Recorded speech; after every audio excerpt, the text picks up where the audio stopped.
Alors, je vais te donner quelques petits conseils d'hygiène de vie par rapport dès que tu as des problématiques au niveau de la mâchoire et de l'articulation temporomandibulaire, même s'il y a des acouphènes, s'il y a des bourdonnements d'oreilles, des douleurs un petit peu dans ces régions-là.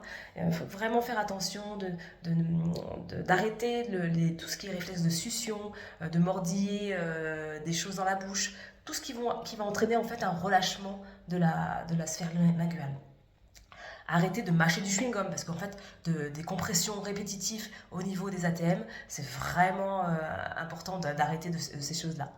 Arrêter de ronger ses ongles, parce que quand on range les ongles, bien sûr, on est en plus en position de fermeture, et puis la langue pousse contre les dents. Donc ça, c'est vraiment important d'essayer d'arrêter.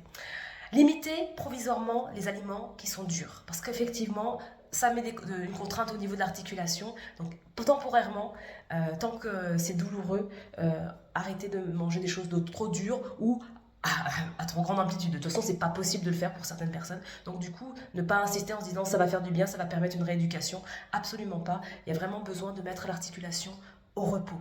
Le repos est vraiment, vraiment, vraiment très important.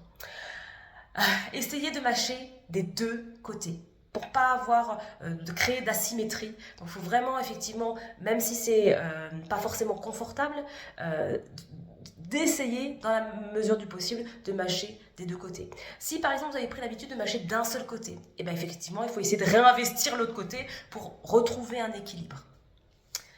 Et des fois, de mâcher du côté douloureux peut soulager la douleur, parce que du coup, ça peut créer des décompressions qui peuvent soulager la douleur. Donc, chacun voit ce qui peut être source de soulagement. En tout cas, on ne se dit pas, ça fait mal, c'est pas grave, ça va s'arranger. Essayez de se relâcher, même quand on est concentré, gardez la langue au palais et que les dents ne soient pas en contact. Donc du coup, c'est une relax attitude qu'il faut vraiment adopter, vraiment essayer d'adopter. Il y a différentes possibilités pour pouvoir lâcher la pression. La cohérence cardiaque, je mettrai un lien en descriptif de la vidéo.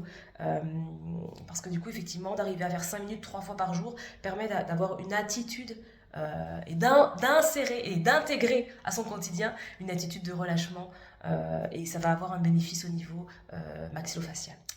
Le sommeil. Alors quand on dort, effectivement, on essaie d'éviter de dormir trop sur le ventre avec le poing d'un côté ou de l'autre, parce que du coup ça peut créer des asymétries, surtout quand on a des douleurs. Quand on n'a pas de douleur, on fait ce qu'on veut. Mais quand on commence à avoir des douleurs, là c'est le corps qui nous dit, bah, là il faut essayer de me respecter, donc du coup il faut essayer de trouver des manières, un positionnement qui est pas douloureux. Donc même si vous avez des habitudes, dès qu'il y a des problématiques, malheureusement c'est ces habitudes-là qu'il faut laisser en premier. Pour soulager les douleurs, alors, des différentes écoles. Hein. Il y a des personnes, quand la douleur est très aiguë, ça va être du froid qui va être beaucoup plus efficace sur cette région-là. Donc, j'ai pas dit du froid sur le cou, hein. C'est vraiment sur la région temporomandibulaire. Et il y a des personnes, elles vont être soulagées, surtout quand c'est des douleurs qui sont là depuis très longtemps, qui vont être soulagées par la chaleur, pour entraîner justement une détente. Quand vous mettez de la chaleur, profitez-en pour aussi masser.